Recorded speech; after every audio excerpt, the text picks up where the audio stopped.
இயேசுவுக்கே புகழ், இயேசுவுக்கே நன்றி. இன்றைக்கி நாம் நம்மை தேடி வரும் தேவன் இயேசு. நம்மை தேடி வரும் தேவன் இயேசுனாக்க பாருங்கள், அவர் நம்ம நினைக்கிறோமோ நினைக்கலையோ, அவர் நம்மளை எல்லா துன்பங்களிலிருந்தும் ஆபத்துகளிலிருந்தும் காப்பாற்ற அவர் எப்படியோ நம்மளோட வராரு, நம்மளோட இருக்கிறாரு. எப்படின்னு பாருங்கள், நமக்கு ஒரு இக்கட்டான நிலை, ஒரு ஆபத்தில் சிக்கிக்கிட்டோம், இந்த மாதிரிலாம் இருக்கும்போது யாரோ தெரிஞ்சவங்களோ தெரியாதவங்களோ நம்மளை காப்பாற்றுவாங்க. அப்போ நாம் அவங்கள பார்த்து என்ன சொல்லுவோம்? கடவுள் மாதிரி எங்களை காப்பாற்றினேலப்பா அப்படின்னு சொல்லி நம்ம சொல்லுவோம். பாருங்கள், அது அந்த மாதிரி இயேசு யார் வழியாவது நமக்கு உதவி செய்து நம்மளை காப்பாற்றும் தெய்வமாக இருக்கிறார். அப்படியாப்பட்ட தேவன் நம்மளை அறிந்து நமக்கு என்ன தேவைங்கிறத அவர் அறிந்து வச்சிருக்கிறாரு. அது பிரகாரம் அவர் நமக்கு எல்லாமே செய்துக்கிட்டு வராரு. அதை பற்றி இப்போ நம்ம தியானிப்போம். இப்போ யோவான் 5ஆம் அதிகாரம் 1-14 வசனங்களை நல்லா படித்து நீங்கள் தியானிங்க. நம்ம முக்கியமான வசனங்களை படித்து தியானிப்போம். இப்போ பாருங்கள், உடல் நலமற்றவர் நலமடைதல். இது யோவான் 5ஆம் அதிகாரம் இப்போ 2வது வசனத்துலேருந்து இப்போ நம்ம படிச்சுக்கிட்டு போகிறோம். எருசலேமில் ஆட்டு வாயிலுக்கு அருகில் 5 மண்டபங்கள் கொண்ட குளம் ஒன்று உண்டு. எபிரேய மொழியில் பெத்சதா என்பது அதன் பெயர், அந்த குளத்துக்கு பெயர். இந்த மண்டபத்தில் பாருங்கள், நல்லா கவனிங்க. இந்த 5 மண்டபம் அந்த குளத்தை சுற்றி இருக்குது.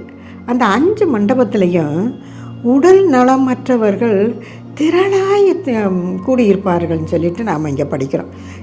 இம்மண்டபங்களில் உடல் நலமற்றோர், பார்வையற்றோர், கால் ஊனமுற்றோர், முடக்குவாதமுற்றோர் ஆகியோர் திரளாய் படுத்து கிடப்பார்னு சொல்லிட்டு படிக்கிறோம். இப்போ பாருங்கள், இவங்க ஏன் இந்த மாதிரி திரளாக படுத்து கிடக்கிறாங்க அப்படின்னு சொல்லி பார்த்தோம்னா, இந்த குளத்தை இவர்கள் குளத்து நீர் கலங்குவதற்காக காத்திருப்பார்கள். ஏனெனில் ஆண்டவரின் தூதர் சில வேளைகளில் அக்குளத்தினுள் இறங்கி தண்ணீரை கலக்குவார். தண்ணீர் கலங்கிய பின் முதலில் இறங்குபவர் எவ்வித நோயுற்றிருந்தாலும் நலமடைவார். இதனால் பாருங்கள், அந்த குளம் எப்போ கலங்குது அப்படின்னு சொல்லி எதிர்பார்த்து அங்கே நிறைய நோயாளிகள் படுத்திருக்கிறாங்க. அந்த மாதிரி இருக்கும்போது இந்த நோயாளிகள் நல்லா கவனிங்க, இந்த நோயாளிகள் இருக்கும் இந்த பக்கமே இந்த யூதர்கள் வரவே மாட்டாங்க. ஏன்னா இவங்க தீட்டுப்பட்டவர்கள், இவங்க பாவப்பட்டவர்கள், இவங்கெல்லாம் பாவிகள். அதனால் இந்த பக்கம் அந்த யூதர்கள் வரவே மாட்டாங்க. அந்த மாதிரி இடத்துல பாருங்கள், நம்ம ஆண்டவராகிய இயேசு இந்த இடத்துக்கு வராரு. இந்த இடத்துக்கு எதுக்கு வராருனாக்க, அந்த 38 ஆண்டுகளாக உடல் நலமற்று அது அங்கே இருக்கிறார். அவர் ஒருத்தர் அங்கே இருக்கிறார். அவரை அறிந்து அவர் இவ்வளவு காலமாக இப்படி இருக்கிறாரேன்னு சொல்லி நம்ம ஆண்டவராகிய இயேசு அவரை பற்றி அறிந்து அவருக்கு சுகம் கொடுக்க வராரு. பாருங்கள், நல்லா கவனிங்க. 38 ஆண்டுகளாய் உடல் நலமற்றிருந்த ஒருவரும் அங்கு இருந்தார். இயேசு அவரை கண்டு நெடுங்காலமாக அவர் அந்நிலையில் இருந்துள்ளதை அறிந்து, அப்போ அவர் அறிந்து அவர்கிட்ட அவர் என்ன சொல்கிறாரு? நலம் பெற விரும்புகிறீரா என்று அவரிடம் கேட்டார். அப்போ இவர் உடனே, ஐயா ஆமாம், நான் நலம் பெற விரும்புகிறேன் அப்படின்னு சொல்லி எல்லாம் அவர் சொல்லவே இல்லை, கேட்கவும் இல்லை. அவர் என்ன சொல்கிறாரு? தன்னுடைய நிலைமையை எடுத்து சொல்கிறாரு. என்னுடைய நிலைமையை பாருங்க ஐயா, தண்ணீர் கலங்கும்போது என்னை குளத்தில் இறக்கிவிட ஆள் இல்லை. நான் போவதற்கு முன் வேறொருவர் இறங்கி விடுகிறார் என்று அந்த உடல் நலமற்றவர் இயேசுவிடம் கூறினார். பாருங்கள், அவர் ஆள் துணையோடு அந்த கலங்கும்போது அவரை கூட்டிக்கிட்டு போகிறதுக்கு ஆள் இல்லை. அவரால் எந்த வேலையும் செய்ய முடியலை. படுத்த படுக்கையாக கிடக்கிறாரு, எந்திரிக்க முடியல, போக முடியல. அந்த மாதிரி இவர் மெதுவாக எப்படியோ எந்திரிச்சு போகிறதுக்குள்ளே வேற ஒருத்தர் விழுந்து அதில் இறங்கி சுகம் பெற்றாங்க. இந்த மாதிரி என் நிலைமை இருக்குயா அப்படின்னு சொல்லி ஆண்டவர்கிட்ட அவருடைய நிலைமையை சொல்கிறாரு. உடனே ஆண்டவர் நல்லா கவனிங்க, ஆண்டவர் என்ன சொல்கிறாரு? இயேசு அவரிடம், எழுந்து உம்முடைய படுக்கையை எடுத்துக்கொண்டு நடந்து செல்லும் என்றார். பாருங்கள், எழுந்து எழுந்துன்னு சொன்ன உடனேயே அவர் அந்த பக்கத்து குளத்தில் அந்த தண்ணி கலங்கும்போது எந்திரிக்க முடியல, போக முடியல, வைக்க முடியல. ஆக ஆண்டவருடைய அந்த உயிருள்ள வார்த்தை அந்த செவிக்குள்ளே பட்ட உடனேயே அந்த செயலிழந்து கடந்த அந்த உள்ளுறுப்புக்கள், வெளியுறுப்புக்கள், கை கால் அனைத்தும் வல்லமையோடு செயல்பெற்று உடனே அவர் எழுந்து பாருங்க, எழுந்து உம்முடைய படுக்கையை எடுத்துக்கொண்டு நடந்து செல்லும் என்றார். உடனே அம்மனிதர் நலமடைந்து தம்முடைய படுக்கையை எடுத்துக்கொண்டு நடந்தார். பாருங்க, எப்படி ஒரு அதிசயம், அற்புதம் பாருங்க.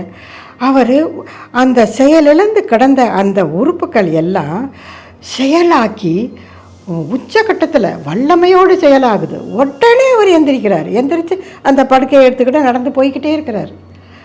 அவர் யார், நம்மளுக்கு எப்படி சொன்னார், அதை பற்றிலாம் அவருக்கு தெரியவே தெரியாது. இப்போ நல்லா கவனிங்க, அடுத்து 14வது வசனத்தை நல்லா கவனிங்க. இதுதான் நமக்கு ரொம்ப முக்கியமான வசனம். பின்னர் இயேசு நலமடைந்தவரை கோவிலில் கண்டு, இதோ பாரும், நீர் நலமடைந்துள்ளீர், இதைவிட கேடானது எதுவும் உமக்கு நிகழாதிருக்க இனி பாவம் செய்யாதீர் என்றார். ஆக அப்போ இவர் முடங்கி போய் கிடந்தது இவர் செய்த பாவத்தால். ஆண்டவர் புதுமைகள் பல விதத்தில் செய்கிறாரு. நீ நம்புறியாப்பா, நம்பிக்கையை மட்டும் கைவிடாத அப்படின்னு சொல்லிட்டு இந்த மாதிரிலாம் கேட்டு புதுமைகள் செய்வார். ஆனால் இது இவர் செய்த பாவம் பாருங்கள், அவரை கட்டி போட்டு அப்படியே படுக்கையாக போட்டுருச்சு. ஆக ஆண்டவருடைய அந்த உயிருள்ள வார்த்தையை கேட்ட உடனேயே அந்த பாவம் அவரை விட்டு எப்போ நீங்கினதோ உடனே அவர் எந்திரிக்கிறார். எந்திரிச்சு அவருடைய சுய வாழ்க்கைக்கு கிளம்பி போகிறாரு. அதான் கிளம்பி அந்த படுக்கையை தூக்கிட்டு போகிறார். அவர் நல்ல வாழ்க்கையை நீ வாழணுங்கிறதுக்காக. பாருங்கள், ஆண்டவர் அந்த பாவத்தை போக்கின உடனேயே, பாவத்தின் சம்பளம் சாவு, அதை நம்ம வேத புத்தகத்தில் நம்ம படிக்கிறோம் பாருங்கள். அதனால் அவர் பாவத்தினால் முடங்கி கிடந்து வாழ்ந்தார். அவர் வாழ்ந்தார். அந்த வாழ்க்கை என்ன வாழ்க்கை? அது செத்த வாழ்க்கை. இந்த மாதிரி கேடானது பாருங்கள், ஆண்டவர் இதைவிட, இதோ பாரும், நீர் நலமடைந்துள்ளீர், இதைவிட கேடானது எதுவும் உமக்கு நிகழாதிருக்க இனி பாவம் செய்யாதீர் என்றார். அப்போ அவரை எச்சரிக்கிறார். பாரு, பாவத்தினால நீ 38 ஆண்டுகள் இப்படி கடந்தியப்பா. 38 ஆண்டுகள்ங்கிறது சாதாரண விஷயமா? அவருடைய வாழ்நாளில் பாதி ஆண்டுகள் போயிடுச்சு, பாதி காலம் போயிடுச்சு. அந்த மாதிரி இந்த செத்த வாழ்க்கை வாழாமல் உயிருள்ள வாழ்க்கையை வாழுப்பான்னு சொல்லி அவர் பாருங்கள், செத்த ஆளாக கிடந்தார். அவருக்கு உயிர் கொடுத்து எழுந்து உடனே அவர் உயிர் பெற்று ஒரு நல்ல வாழ்க்கை வாழ்கிறதுக்கு கிளம்பி போகிறார்.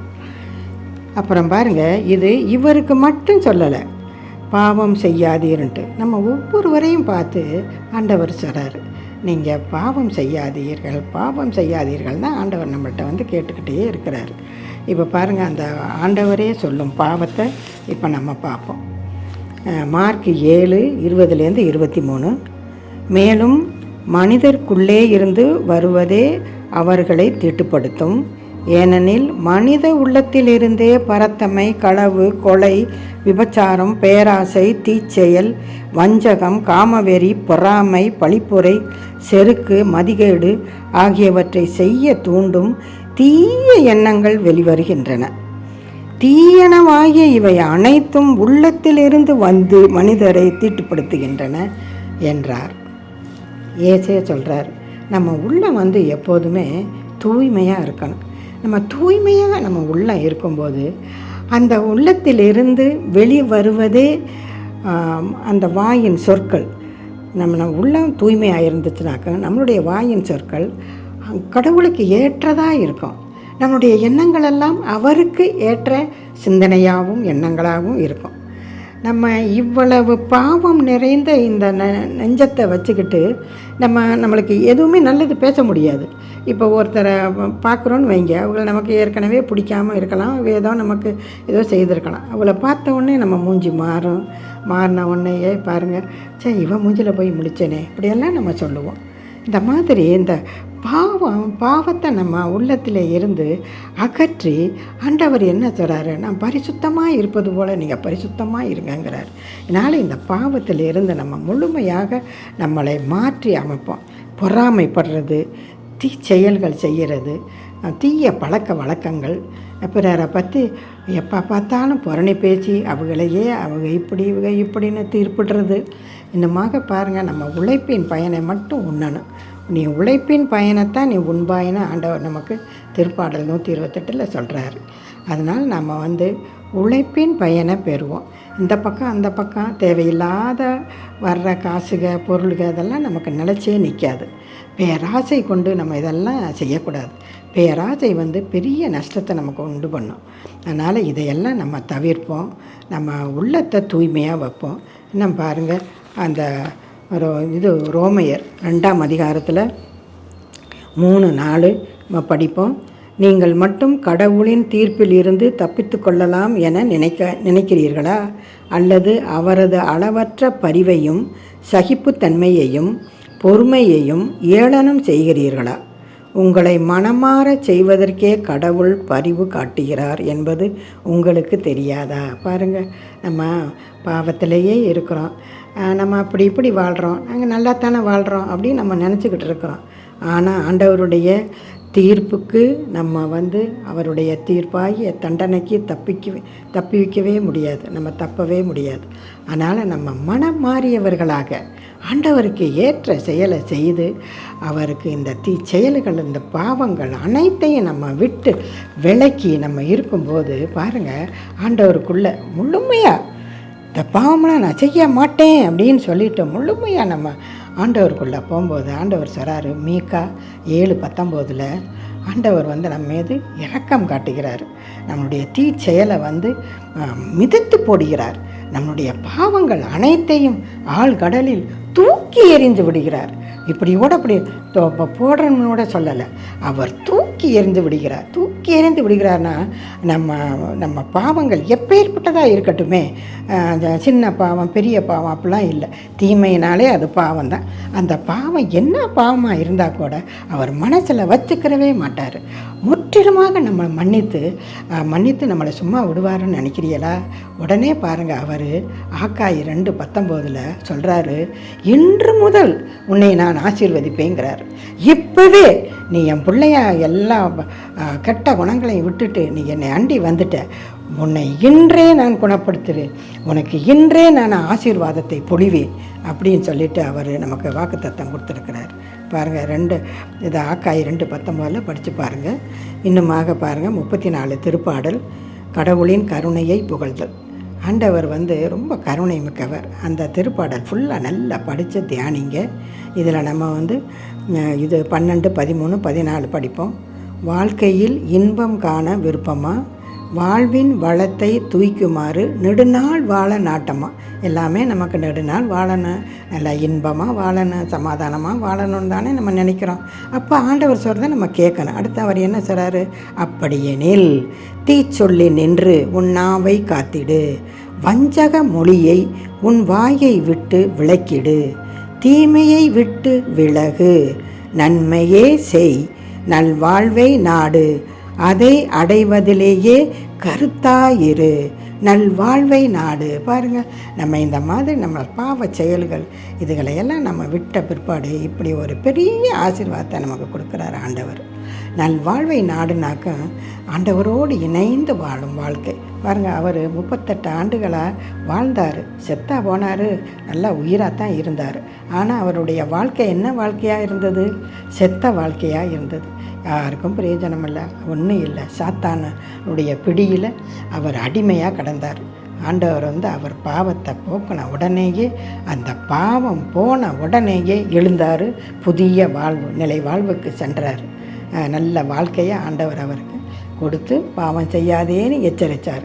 அதே போல் நாமும் இந்த நம்மள்கிட்ட இருக்கிற செயல்கள் குணங்கள் அனைத்தையுமே விட்டு ஆண்டவர் கொடுக்கும் இந்த நிலை வாழ்வை பெற்று, நிலை வாழ்வாகிய நல்வாழ்வுனாக்க ஆண்டவரோடு இணைந்து வாழும் வாழ்க்கை. அந்த வாழ்க்கை தான் ஒரு பெரிய ஆசீர்வாதம். நம்ம அந்த மாதிரி வாழ்கிறதுக்கு நம்ம ஆண்டவர்கிட்ட அந்த நல்லா மன்றாடுவோம். இன்னுமாக பாருங்கள், ஆண்டவரை நான் எக்காலமும் போற்றுவேன். அந்த 34 1-2 படிக்கிறோம். அவரது புகழ் எப்பொழுதும் என் நாவில் ஒலிக்கும். நான் ஆண்டவரை பற்றி பெருமையாக பேசுவேன். பாருங்கள், அதனால் நம்ம ஆண்டவரை எப்போதும் அவருடைய நாமத்தை உயர்த்துவோம். இயேசுவே வாழ்க, இயேசுவுக்கே நன்றி. இயேசு பாருங்கள், நமக்கு ஆண்டவர் நம்ம வாழ்க்கையில் எவ்வளவோ நன்மைகளை செய்திருக்கிறார். அந்த நன்மைகளை நினச்சி நம்ம நன்றி சொல்ல ஆரம்பித்தாலே நம்முடைய வாழ்நாட்கள் போதவே போதாது. அதனால் அப்படி நமக்கு நன்மைகளை ஏராளமாக செய்த நம்ம ஆண்டவரை எப்பொழுதும் போற்றி ஸ்துதிப்போம். இந்த வாயில் எப்போதும் இயேசு இயேசு இயேசு என்ற நாமத்தை உச்சரிப்போம். அவரை வாழ்த்தி அவரை உயர்த்துவோம். இன்னுமாக நம்ம அவர் தரும் ஆசீர்வாதமாகிய அந்த நிலை வாழ்வு நல்வாழ்வாகி அவரோடு இணைந்து வாழும் வாழ்க்கையை நீங்களும் நானும் நம் குடும்பமும் பெற்று அவர் தரும் மன மகிழ்ச்சியையும் உள்ள சமாதானத்தையும் நம்ம பெற்று அவர் கரங்களை பற்றுறுதியோடு நம்பிக்கையோடு பற்றி கொண்டு அவரோடு நடப்போம். அவர் வழி செல்வோம். ஆமென். நன்றி. வணக்கம்.